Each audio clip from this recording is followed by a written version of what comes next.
ଆଜିର ଦିନ ପାଇଁ ଗୋଟେ ଛୋଟିଆ କଥା। ତେଣୁ ଦେଖନ୍ତୁ, ନିର୍ବାଚନ ଆସି ପହଞ୍ଚିଗଲା, ପଞ୍ଚାୟତ ଇଲେକ୍ସନ୍ ଆସି ପହଞ୍ଚିଗଲା। ତାପରେ ଦେଖନ୍ତୁ, ଯେଉଁ ଲୋକ ମାନେ ଭୟଙ୍କର ମାନେ ମଣିଷ, ମାନେ ଦୁଷ୍ଟ ଚରିତ୍ର, ମାନେ ଖରାପ ବ୍ୟବହାର ଭଲ ମନ୍ଦ ଗାଁରେ ପଡ଼ିଶାରେ ସାହି ଭାଇରେ ସମସ୍ତଙ୍କ ପାଖରେ କରୁଥିବ, କିନ୍ତୁ ତାକୁ ଦେଖନ୍ତୁ ସେ ଆସିକି ଲୋକଙ୍କ ପାଦ ଛୁଇଁକି ଜୁହାର କରୁଛନ୍ତି, ମାନେ ମୁଣ୍ଡିଆ ମାରୁଛନ୍ତି। ଥରଟେ ଭାବି ଦେଖନ୍ତୁ, ଯେଉଁ ଲୋକ ମାନେ କାହାକୁ ପଚାରୁନଥିଲେ, ଗାଳିଗୁଲଜ କରୁଥିଲେ, ଆଜିକା ଦିନରେ ସେ ଆସିକି ଘର ଦୁଆରେ ତ ନୁହେଁ, ଘର ଭିତରୁ ଯଦି ସ୍ତ୍ରୀ ଲୋକ ହେଇଥିବେ, ଇଲେକ୍ସନ୍ କରିଥିବେ, ତେଣୁ ସିଏ ଭିତରକୁ ପଶିଯିବେ। ଅଲରେଡ଼ି ମାନେ ସ୍ତ୍ରୀ ଲୋକ ଯଦି ହେଇଥିବେ, ସିଏ ସିଧା ଘର ଭିତର କବାଟ ଖୋଲା ଥାଉ କି ନଥାଉ ଠେଲିକି ପଶିଯିବେ। ପଶିଯାଇକି ମା ଜୁହାରେ, ମାନେ ପାଦ ଧରିକି ମା ନମସ୍କାର, ମା ପ୍ରଣାମ।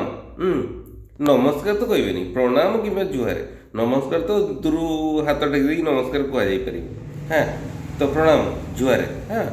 ତେଣୁ ଦେଖନ୍ତୁ, ଆଜିକା ଦିନରେ ଏମିତି ବହୁତ ସାରା ଲୋକ ଅଛନ୍ତି ଯେଉଁଟାକି ମାନେ ଏମିତି ହିଁ କରୁଛନ୍ତି।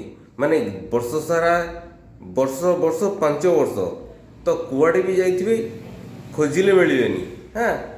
ଅସୁବିଧା ବେଳେ ପହଞ୍ଚିଲେ ସେ ନାଇଁ ହଉ ଠିକ୍ ଅଛି, ମୁଁ କାହାକୁ ପିଲା ପଠାଇ ଦେଖୁଛି, ଏମିତି। କିନ୍ତୁ ଯେମିତି ଇଲେକ୍ସନ୍ ଆସିକି ପାଖରେ ପହଞ୍ଚିଗଲା, ନିର୍ବାଚନ ସମୟରେ ବାବୁମାନେ ଆଉ ମାଆମାନେ ଆସିକି ପାଦ ଛୁଇଁଦେଲେ।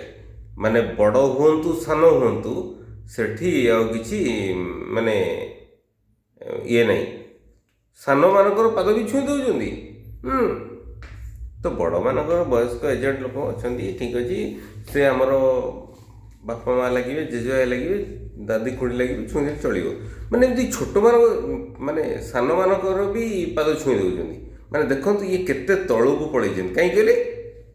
ତା'ର ଏକମାତ୍ର କାରଣ ହେଉଛି ନିଜର ଭୁଲ। ନିଜେ ଭୁଲ କରିଛନ୍ତି ନା।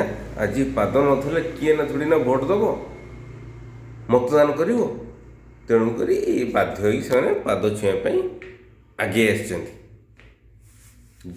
ଯଦି ଗୋଟିଏ ଟର୍ମ ସେ ଆସିଥିବେ, ମୁଁ ସମସ୍ତଙ୍କ କଥା କହୁଛି, ଯଦି ଗୋଟିଏ ଟର୍ମ ସେମାନେ ଆସିଥିବେ, ଯେ ତାଙ୍କ ସିଷ୍ଟମକୁ ଏତେ ଭଲ ଭାବେ ସଜାଡ଼ି ରଖିଥିଲେ ବା ସଜାଡ଼ି ରଖିଥାନ୍ତେ, ତ ଆଜି ତାଙ୍କୁ କାହାର ପାଦ ଧରି